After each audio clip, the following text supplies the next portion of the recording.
അഷ്റഫുൽ ഖൽഖ് മുഹമ്മദുർ റസൂലുള്ളാഹി സ്വല്ലല്ലാഹു അലൈഹി വസല്ലം തങ്ങൾ അല്ലാഹു തആല നൽകിയ വലിയ സമ്മാനമായ നിസ്കാരവും ഏറ്റുവാങ്ങി പോരുമ്പോൾ കലീമുല്ലാഹി മൂസ അലൈഹി സ്വലാത്തു വസ്സലാം പറഞ്ഞു, നിങ്ങളുടെ ഉമ്മത്തിന് അല്ലാഹു എത്ര നിശ്ചയിച്ചത്?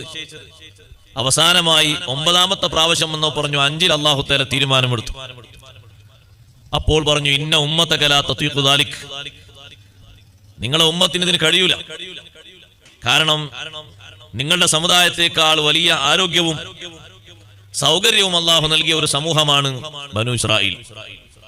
അവരെ ഞാൻ പരിശോധിച്ചത് 2 വഖത്ത് കൊണ്ടാണ്, 2 വഖത്ത് കൊണ്ട്. അത് തികച്ചവർ ചെയ്തിരുന്നില്ല. അതിനേക്കാൾ കൂടുതൽ ആരോഗ്യവും ആയുസ്സും കുറവുള്ള നിങ്ങളുടെ ഈ ഉമ്മത്ത് എങ്ങനെ ഇത് കൊണ്ടു നടക്കും?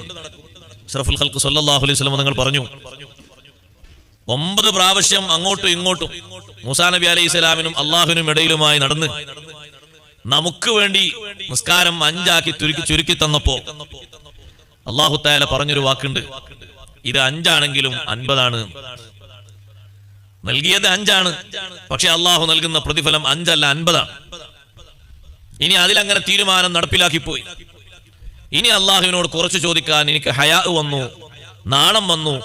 അങ്ങനെ ഇരിക്കട്ടെ, ഉമ്മത്തിന് സഹായത്തിന് വേണ്ടി പ്രാർത്ഥിക്കാം എന്ന് തങ്ങളും പറഞ്ഞു. പക്ഷെ നമുക്കത് വലിയൊരു അംഗീകാരമാണ്. ഇവിടെയല്ല നമ്മൾ ഇതിന്റെ അംഗീകാരം ഏറ്റവും അധികം അനുഭവിക്കുന്നത്. അങ്ങനെ ആരും കരുതണ്ട. കർമ്മങ്ങളുടെ ഏറ്റവും വലിയ നല്ല അനുഭവം അനുഭവിക്കുന്നത് പരലോകത്താണ്. ഇവിടെ അതിന്റെ ചെറിയ ചെറിയ സാമ്പിളുകൾ മാത്രമാണ്.